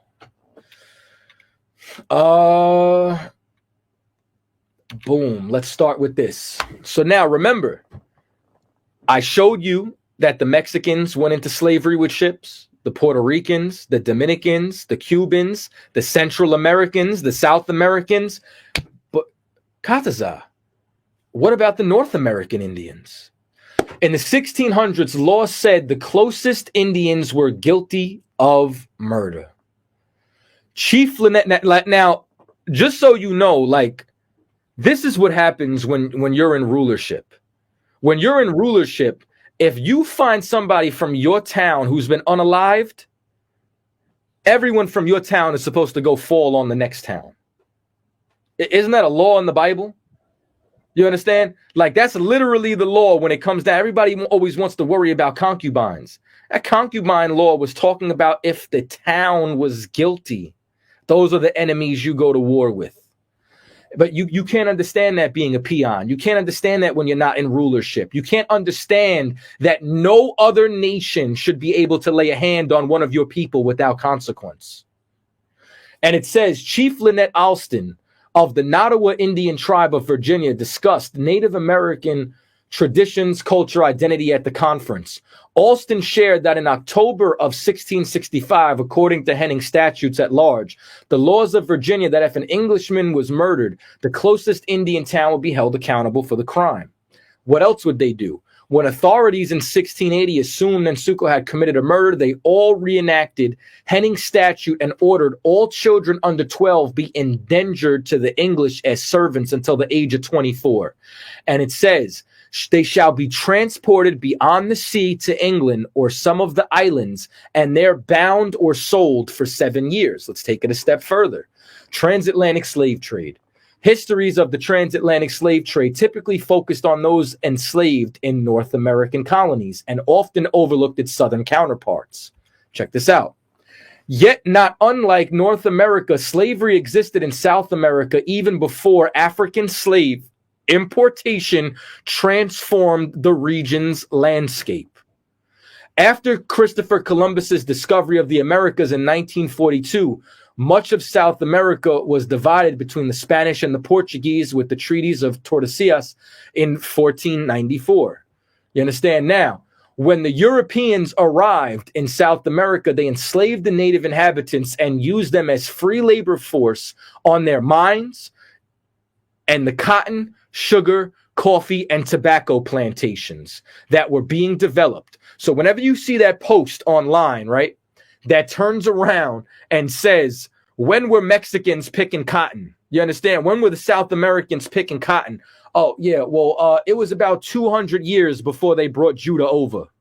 You understand? That's when. Problem is, y'all don't know history. So now, let's keep going. This is a mural of the arrival of Cortez. You understand? So now, once again, we don't have photographs of any of these things. What we have is we have murals and paintings of descriptions of the atrocities that had taken place. Now, transatlantic slave trade. Native American slavery is a piece of history, Islakia, is a piece of history of slavery that has been glossed over, says Lyndon D. Fisher, associate professor of history at Brown University. Between 1492 and 1880, between 2 and 5.5 million Native Americans were enslaved in the Americas, in addition to 12.5 million African slaves. While natives had been forced into slavery and servitude as early as 1636, it was not until King Philip's War that natives were enslaved in large numbers. Fisher writes in a study that in 1675 to 1676, war pitted Native American leader against King Philip, also known as Metacom, and his allies against the English colonial settlers. During the war, New England colonies routinely shipped Native Americans as slaves to Barbados, Bermuda, Jamaica, Azores, Spain, and Tangier in North Africa. Y'all see this? So y'all want to turn around and act as if the North American Indians don't fit the curses? How did I just prove that every single one of us went into Egypt again with ships? From the Mayans to the Tainos to the Arawaks to the Cubans to everybody. Somebody prove me wrong. That's what I really want. Like, instead of y'all just talking trash, why don't y'all come with your sources? Like, you know, I did this lecture. When did I do this lecture? Like 2018? Right, in Chicago. In Chicago, I think it was 2018, 1920, 1, 2, 3, 4. 6 years ago, I put out a challenge to refute any information. Nobody did nothing. Y'all didn't take one artifact. You didn't take one scholar. Nothing did you refute. I put 3 hours worth of material out there. You couldn't find 60 seconds? Oh, okay. Let's keep going. English authorities focused first on disarming natives, either by selling guns turned in by surrenderers or prohibiting them from bearing arms. Isn't this the same thing that they did with Judah? Right. Everything you're going to find out Judah went through, the natives went through. Everything the natives went through, Judah went through. And it says, Fisher writes, English communities objected to letting natives who surrendered simply go free, and housing and feeding surrendered Native Americans were simply sold into slavery, both overseas and with New England, or forced into servitude for limited terms within English household. In addition, Native communities were asked to pay an annual tribute of 5 shillings per male as an acknowledgement of their subjection to the government of Connecticut, according to the study. Fisher also argues that there was an ideological component to enslaving Native Americans. Among colonists, there was a presumption involving the innate inferiority of natives, meaning as long as they turn around, right, and they say that we're inferior, that we're savages, then guess what? Now they will turn around and they will have an excuse for manifest destiny. They'll have an excuse for slavery. They'll have an excuse for kill the Indian, save the man. They'll have an excuse for boarding schools. They'll have an excuse for any level of oppression that they want to put us through. All right. And it says, there were proto-racial notions of European superiority, plus an appetite for land. He says, if you look at the history of the colonies, slavery happens almost right away. Fisher says he is increasingly convinced that the colonists' slavery was a normal part of their mental framework. Some free Native Americans working with the English tried to influence where Native American surrenderers would be settled and how they would be treated, Fisher writes, like Uncas, the sachem of the Mohegans in Connecticut. Let's keep going. We got about 20 minutes left. You know what I'm saying? I'm not going to try to cram too much more information in here, but what I wanted to do was, the first thing I want to do is I want y'all to be able to defend the faith. You understand? Like I want y'all to be able to turn around, and I want y'all to be able to utilize this information to bust anybody upside the head who tries to say that the North American Indians are not Israelites. So now, just so y'all know too, eventually I'm gonna as time goes on, I'm gonna get into Judah, I'm gonna get into Benjamin, I'm gonna get into Levi. But the number one thing is that they have problems with colorism. You understand? They have problems with ignorance to history. So one of the arguments is that we do not fit the curses. Where? Tell me I'm lying. You understand? Find me something in the last hour and 40 minutes that I lied about. I bet y'all can't do it. So now, the shadow of native enslavement in New England extends into the 18th century and beyond, Fisher says. There are records of people petitioning for freedom in the 1740s who were descendants of the Native Americans first enslaved during King Philip's War. In the study, he writes, small legal loopholes and dishonest practices on the ground of ensuring that in many cases, limited term service turned into lifelong and even heritable slavery. Heritable, meaning your children as well. You understand? Like this is what blows my mind, right? Y'all remember that story of the brother who saw the white girl banging on the door, and he goes and busts the door open and frees her, and then says, "What's your name?" And then when he calls 911, 911 says, "Man, we thought she was unalive." And then they pull up and they find out that this cat held 3 people hostage inside of a basement, 2 women and 1 baby, and the baby was born in that basement. Let me ask you something, right?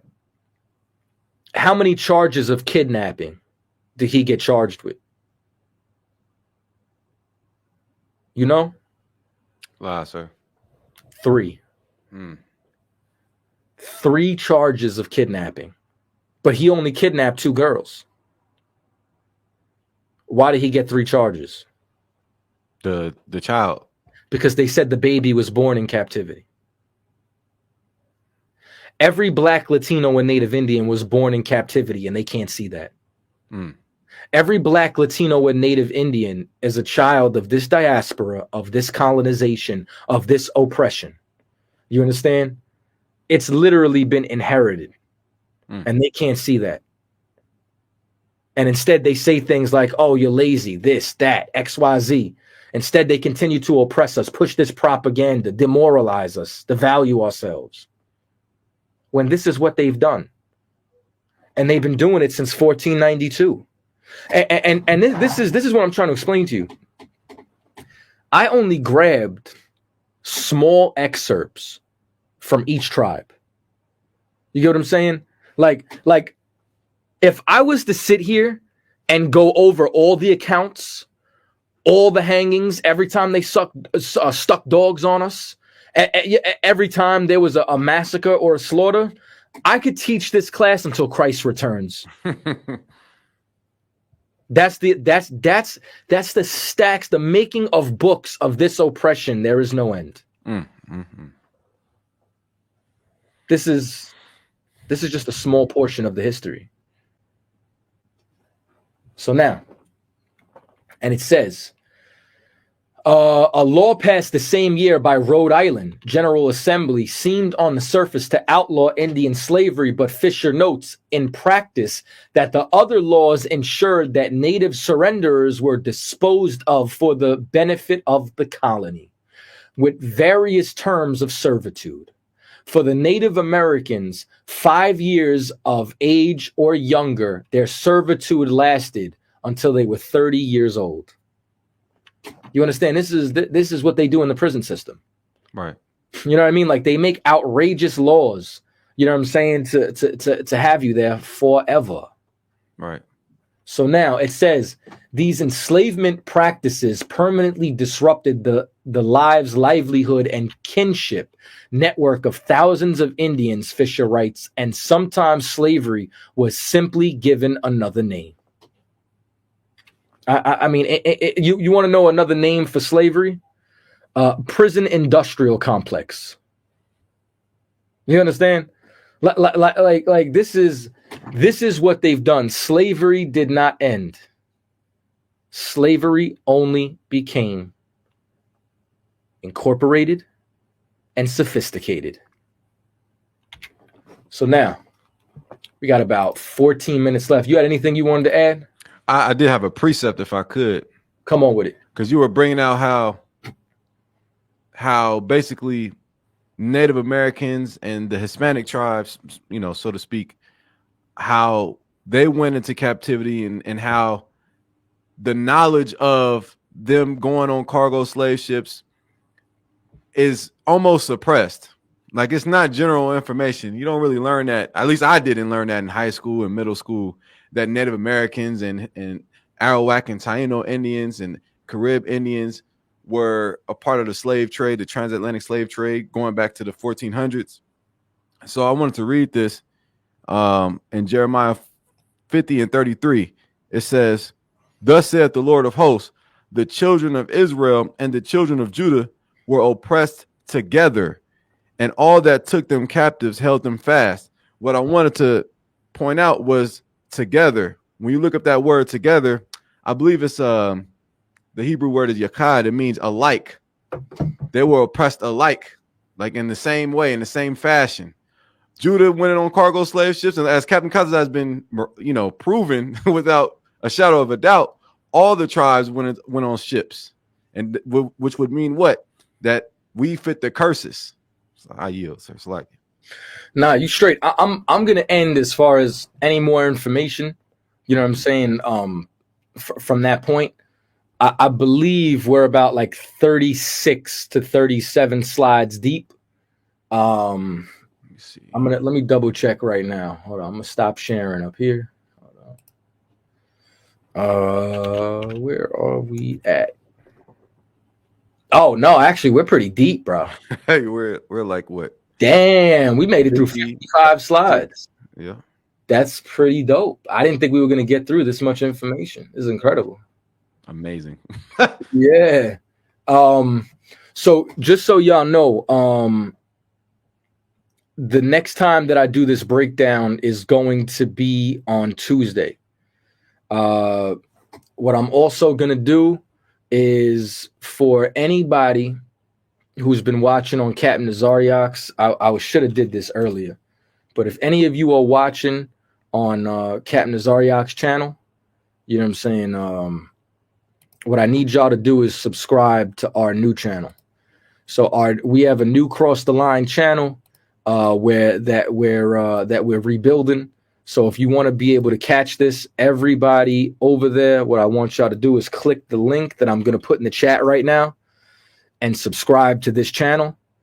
I'm going to end the live on Captain Nazariak's channel. I appreciate all y'all who joined in. If you want to continue this live and if you want to see part 2 of this series next week, make sure you subscribe to that new channel. All right.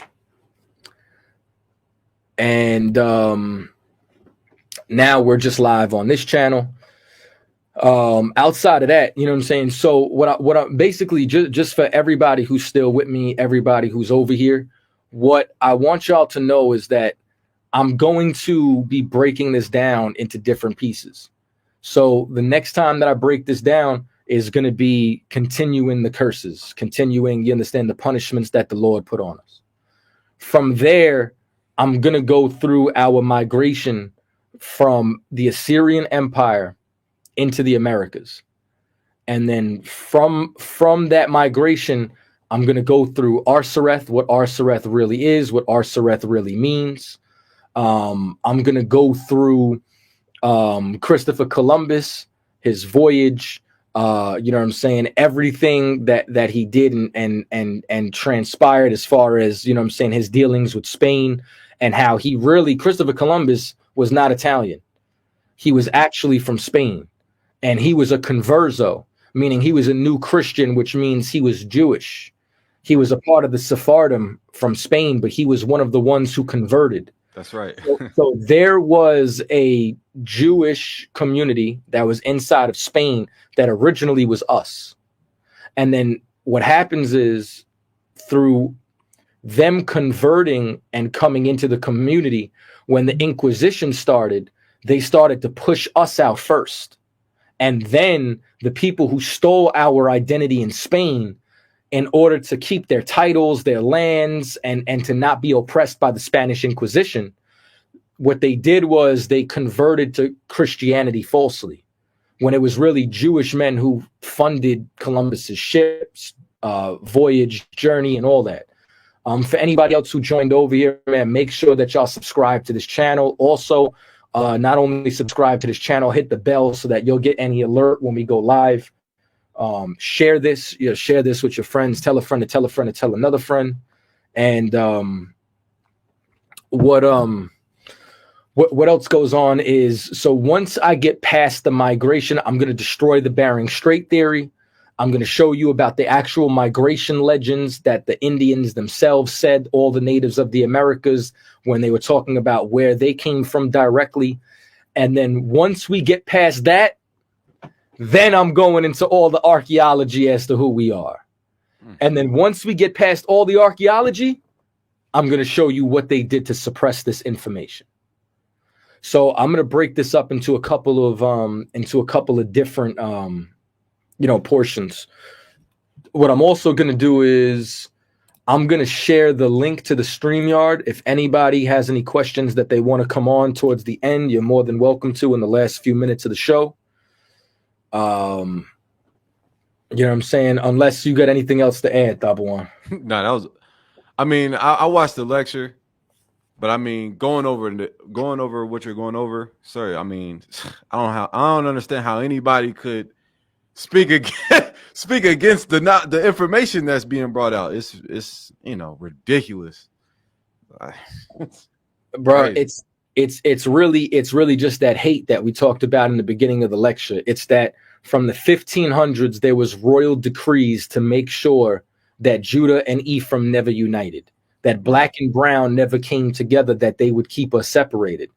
So, you know what I'm saying? Like, they're just, you know what I'm saying? Like they still have the hate in their heart that separated the kingdom in the first place. Right. And that's why, matter of fact, let's close out with this. Could you go to Isaiah 11 and could you start at, I guess we could just get straight to the point, maybe 11 and 13. Isaiah 11. That's crazy because that's what I was looking for. I was in 5. That's the Lord. That is the Most High Christ. Yeah. Isaiah 11 and straight to the point. Yeah, because I want to get straight to the root of it. Okay. Isaiah 11 and 13. The envy also of Ephraim shall depart, and the adversaries of Judah shall be cut off. Ephraim shall not envy Judah, and Judah shall not vex Ephraim. You understand? So we have a history of Judites vexing Ephraim, of abusing their authority, their rights, and their privileges against Ephraim, and really against all the tribes. Where Judah gets in power, it goes to their head, and instead of understanding their brother, instead of building with their brother, they would dismiss them. And as a result, Ephraim became envious of rulership because they don't want to be vexed by Judah. You know what I'm saying? It was a Judite that said, I'm gonna make my father's rod look like my pinky finger, meaning with how hard and heavy he was going to rule and come down on the tribes. So all of that comes out because of the root of Jesse, which is Christ. Right. When all the nations start to come back together, that Ephraim and Judah can stop envying and vexing each other. Where Ephraimites don't have problem that a Judite, who the world ignorantly calls Jesus Christ, Yahweh Shah Mashiach, in the ancient tongue, in the Lashon Kodash, you understand that we won't have a problem with a Judite being our king. That's right. And him being so righteous, you understand, he will not vex us and will not oppress us and will not perform tribalism and will not abuse his power against his brother. Damn right. You understand? And as a result, we'll all be able to coexist, you understand, together. And that's what happens. You understand? Let me see these comments. And it said like 2 sticks become one. You know what I'm saying? Like the two sticks of wood become one because that's what Yahweh Shah came to do. Yahweh Shah came to bring this nation together. And that's really, you understand what the 12 tribe sign is. That's right. It's like before I was in the truth, before, you understand, I joined the ISUPK. I was partaking in some illegal activities in Miami. And while I was out there, somebody handed me a flyer. And when I saw on the flyer next to Ephraim, it said Taino. And when it said Taino, my pops had just told me in recent history at that time that we were Taino Indians. So from it wasn't the ISUPK who handed me that flyer, but from them having that on there, it sparked me. It opened me up. It made me look deeper into what our identity was prior to colonization. It made me realize who we were, and it started my search.